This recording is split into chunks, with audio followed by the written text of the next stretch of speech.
여러분 안녕하세요. 개그맨 조원석입니다. 2025년 7월 11일 금요일입니다.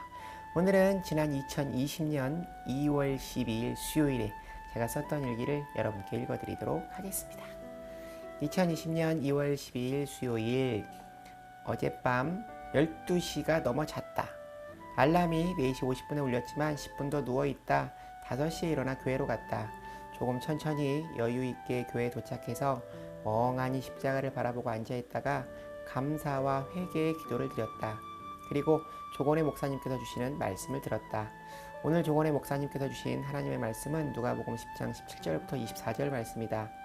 오늘의 말씀은 70명의 제자들이 예수님께 보냄을 받고 순종하여 각 동네로 둘씩 파송이 됐다. 그리고 만나는 사람들에게 복음을 전하고 온갖 병든 자와 귀신 들린 자를 만나서 그들을 고치고 귀한 사역을 잘 감당하고 예수님께 보고를 드리는 장면이다. 17절 말씀 70인이 기뻐하며 돌아와 이르되 주여 주의 이름이면 귀신들도 우리에게 항복하더이다. 모두가 사명을 이루어낸 자부심과 기적의 사건들로 자랑을 하면서 마음이 들떠있다. 그때 예수님께서 말씀하셨다. 20절 말씀 그러나 귀신들이 너희에게 항복하는 것으로 기뻐하지 말고 너희 이름이 하늘에 기록된 것으로 기뻐하라 하시니라. 예수님께서는 기뻐해야 할 바른 시각이 필요하다 말씀하신다. 그리스도인들은 세상 사람들과는 다른 기쁨을 누릴 수 있어야 한다. 주님의 말씀을 따라 그 기쁨을 생각해 보면 첫 번째 능력받은 것으로 기뻐하지 말고 구원받은 것으로 기뻐하라.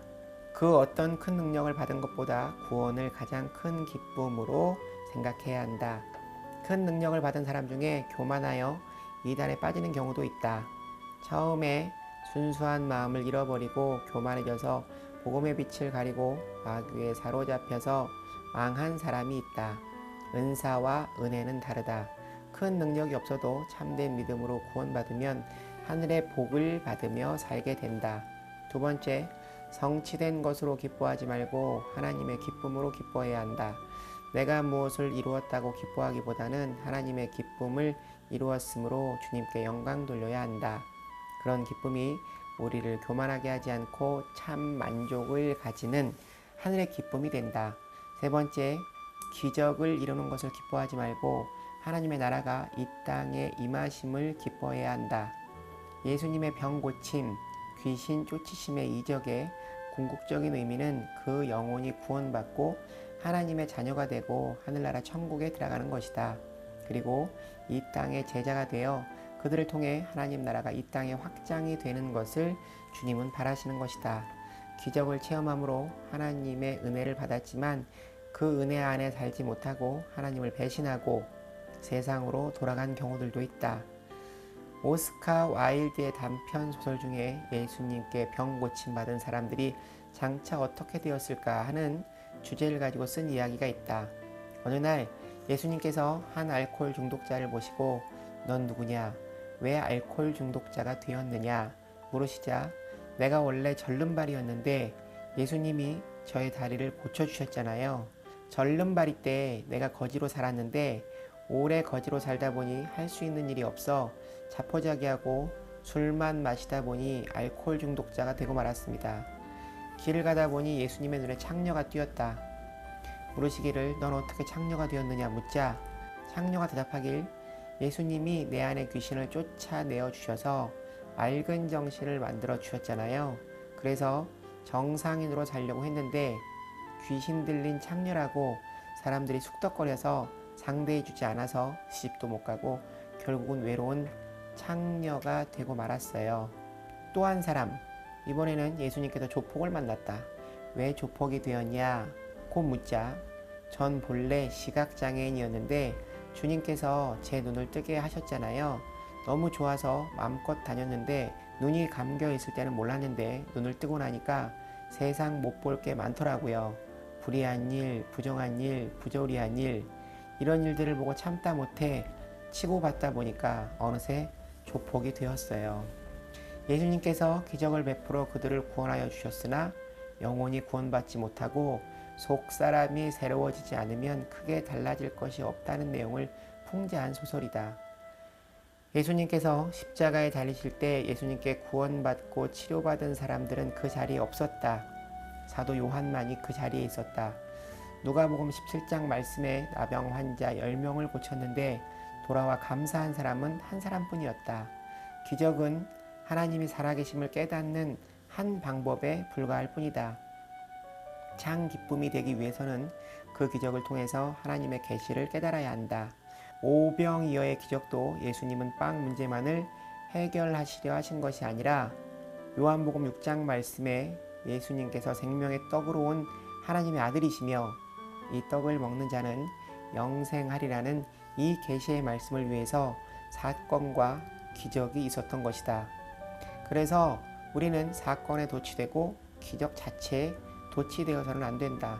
21절 말씀, 그때 예수께서 성령으로 기뻐하시며 이르시되 천지의 주제이신 아버지여 이것을 지혜롭고 슬기 있는 자들에게는 숨기시고 어린 아이들에게는 나타내심을 감사하나이다. 옳소이다. 이렇게 된 것이 아버지의 뜻이니이다. 천지의 주제란 우주 만물을 창조하시고 다스리시는 하나님을 가리키는 말씀인데 예수님께서 하나님의 아들이심을 밝히신 것이다. 지혜 있고 슬기 있는 자들은 당시의 종교 지도자들을 말한다. 그들은 참 복음의 진리를 알지 못했다. 마태복음 2장 말씀에 헤롯 왕이 서기관들에게 예수님이 어디서 태어났는지를 묻자 유대 땅 베들레헴이라고 말한다. 이는 구약 성경 미가서 5장 2절 말씀 베들레헴 에브라다야 너는 유다 족속 중에 작을지라도 이스라엘을 다스릴 자가 네게서 네게로 나올 것이라. 그의 근본은 상고의 영원에 있느니라. 그들은 해박한 성경 지식이 있으면서도 예수님을 경배할 손과 발이 없었다. 죽은 지식을 가진 자들에게는 숨기셨다는 것이다. 무엇을 숨기셨을까? 예수님의 이름은 귀신을 항복시키는 이름이며 예수님은 귀신들을 제어하시는 권세와 능력을 지니신 분이라는 것. 예수님은 하나님의 아들이시며 이 세상을 구원하려 보내신 메시아라는 것. 예수님이 하시는 일은 곧 하나님이 하시는 일이라는 것. 예수님이 오심으로 귀신이 물러가고 사탄이 몰락할 때가 왔다는 것. 사탄의 종말론적인 멸망은 앞당겨질 것이라는 사실. 하나님의 나라가 이미 예수님을 통해 오기 시작했고 예수님 안에서 악의 권세를 이기고 하나님 안에서 승리가 확정되었다는 것. 예수님께서 당신을 따르는 제자들에게도 악의 세력과 그 갈등을 제어할 권능을 주셨고 하나님 나라의 백성을 해할 자가 없다는 것. 이런 사실을 모두가 아는 것이 아니었다. 아무리 세상에서 슬기롭고 지혜로운 자이더라도 하나님 아버지가 허락하시지 않으면 이런 복음의 진리, 하늘의 진리를 알 수가 없다. 그러나 예수님을 따르는 제자들, 무식하고 나약한 사람들이지만 어린아이 같은 순수하고 깨끗한 마음으로 주님을 믿고 순종하는 자들에게는 이런 하늘의 진리가 깨달아졌다는 말씀이다. 하나님께서는 스스로 지혜롭고 아는 것이 많은 줄 아는 교만한 자들이 알지 못하도록 하나님 나라와 하나님 나라의 진리를 그들에게는 숨기시고 스스로 어리석고 무지하며 무능하다고 여기고 겸손히 하나님의 말씀을 받아들이는 사람들에게는 놀라운 진리의 세계를 볼 수 있는 영안을 뜨게 해주셨다. 22절 말씀, 내 아버지께서 모든 것을 내게 주셨으니 아버지 외에는 아들이 누구인지 아는 자가 없고 아들과 또 아들의 소원대로 계시를 받는 자 외에는 아버지가 누구인지 아는 자가 없나이다 하시고, 이 말씀은 하나님과 예수님이 일체되고 있음, 곧 아버지 하나님께서 모든 것을 아들에게 주었고 또 아들은 믿는 자들에게 아버지를 깨달을 수 있는 지혜를 주셨다 말씀하신다. 24절 말씀, 내가 너희에게 말하노니 많은 선지자와 임금이 너희가 보는 바를 보고자 하였으되 보지 못하였으며 너희가 듣는 바를 듣고자 하였으되 듣지 못하였느니라. 임금과 선지자들은 기다리던 메시아가 오신 것을 알지 못했다. 그러나 그 사실을 제자들은 알고 믿고 따르는 것이다. 오늘 본문은 우리가 얼마나 복된 사람인지 참된 복이 무엇인지 알려주신다. 늘 겸손으로 하나님 나라를 확장하는 일을 행하며 구원을 기뻐하며 교만하지 말자. 주님께 영광 돌리는 삶을 살자. 오늘 경동시장에서 먹거리를 사러 가려고 했으나 비가 오는 관계로 다음으로 미루었다. 오늘도 주님과 동행하며 주님이 주시는 평온과 소망, 사랑 안에 하나님 감사합니다. 사랑합니다. 오늘 말씀을 통해 저를 들여다봅니다. 예수님께서 저에게 세상이 줄 수 없는 평온과 소망 또 희락을 주심에 마냥 즐거워하던 제가 어리석다는 생각이 듭니다. 분명 하나님께서 저에게 주신 이 긍정의 에너지로 하나님 나라의 확장을 위해 살아가기를 바라실 거라는 생각이 듭니다. 기쁨과 감사함으로 살지만 주시는 이유에 더욱 집중하며 오늘을 살아가는 원석이가 되기를 바랍니다. 내 삶과 일, 모든 영역에 하나님의 나라가 임하며 그 하나님의 나라를 확장할 수 있는 복음의 통로가 되기를 간절히 바랍니다. 오늘 일기는 여기까지입니다. 여러분 오늘 하루도 주님과 함께 동행하는 행복한 하루 되시기 바랍니다. 슈브 여러분 주님께 돌아오세요.